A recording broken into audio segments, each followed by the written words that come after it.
everyone, Ricki here from preschoolspeechyplus.com, and I'm here to share with you how to make a modified barrier game on Lessonpix. And I have to tell you, uh, Lori and Bill have done such a fabulous job with Lessonpix, and they've added a PowerPoint component, and they've also added a Lessonpix add-in that is so wonderful. And I just watched their most recent video, and they now have 50,000 pictures in Lessonpix, which is like amazing. So a barrier game is when two students are playing against one another to see who can follow the directions the best to make the best picture.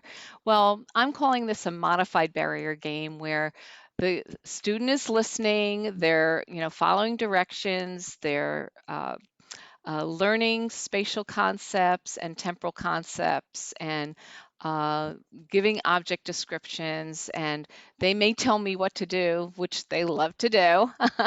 And it's just a great teletherapy game. I really enjoy using this in teletherapy, and so do the kids. I have kids who don't have a great attention span, but when I do these activities, they just love it.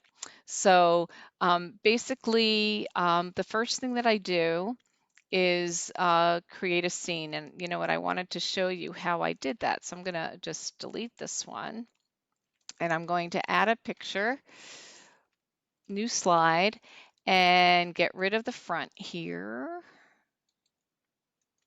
Okay, so basically what I need to do is, oops, I'm turning my head because I've got 3 monitors, and I consider myself very fortunate. I only had 1 monitor at a time, and then I got 2 monitors, and now I have 3, which is just awesome. So if you only have 1 monitor, you might want to consider getting a second. Okay, so here's my Lessonpix program, and I'm typing houses into the screen. And here's the house picture right there. Okay, so basically what I have to do is once I've got the picture up, I've got to put it into my computer. And once it's in my computer, I've got to make sure that I have the format background up. So I type here up in this screen right here and bring up format background. And I go to picture or texture fill, and then I go to insert from file, and I look for my house.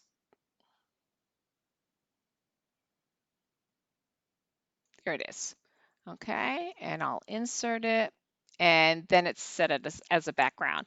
And I do this also with pictures that I get online. So for example, this picture is online, and I go to insert, picture, and then online pictures, and then I look up whatever I want to look up. Or I'll get it, from a secure website.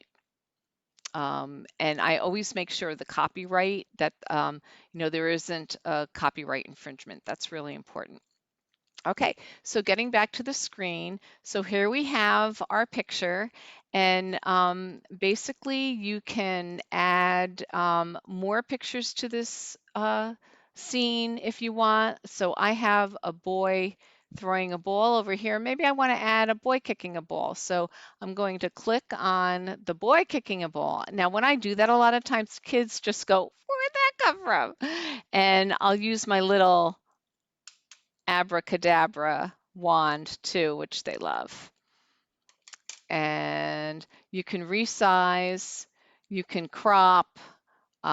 So, when you have the students following directions, you may give the direction, put the boy kicking the ball in front of the red house. And you'll see if now the little,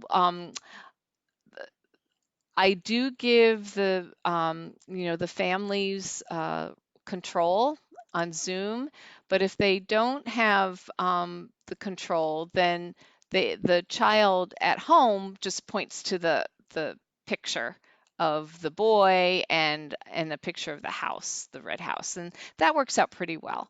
Now, say I want to add an additional picture. So I'm going to go, I don't have all the pictures here. I could do it from the search button here, but I find it so much easier to do it right from Lessonpix. So say I want to add a couple more birds, right? I want to do a following direction activity with birds. So I'm going to tie in bird, and I want a red bird, I want a blue bird, you can add a green bird, you can add any color you want.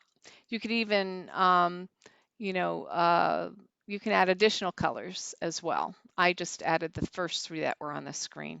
Now, you don't see it on here because I have to refresh. Once I refresh, the pictures pop right up, which is very cool. Okay. And then you can do more activities with colors to see if they pick the right color when they're following the direction. I love this one with the tow truck. You can ask the child to pick a tow truck, pick a color car, and say the car broke down, and then you tell them, you know, we're going to back up the tow truck, and then we're going to lift the car up to go on the tow truck, which is pretty cool. And so I really like that. There's so much you can do. It's very interactive. And, you know, I do encourage, you know, the remote when possible, but if not, you know, they tell me what to do, which is, you know, great practice too when them talking. Okay. So the absurdities, I love putting, you know, adding an absurdity section as well. And I have, like, for example, the sun. Whoops. Just going to cut that. See, I can resize this to make it smaller. And the sun might be on the grass, and I'll ask them, what's wrong? Where's the sun supposed to be?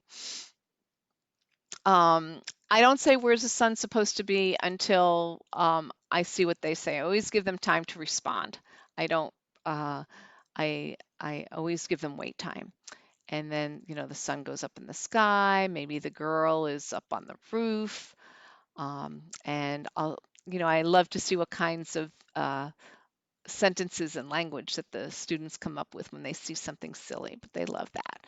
All right, so this is you know, just a couple of really fun activities to do with the kids, and it's really easy to add uh, backgrounds and pictures through Lessonpix. If you have any questions, email me. I'm here. If you have anything else you'd like to learn. All right, so enjoy and have fun.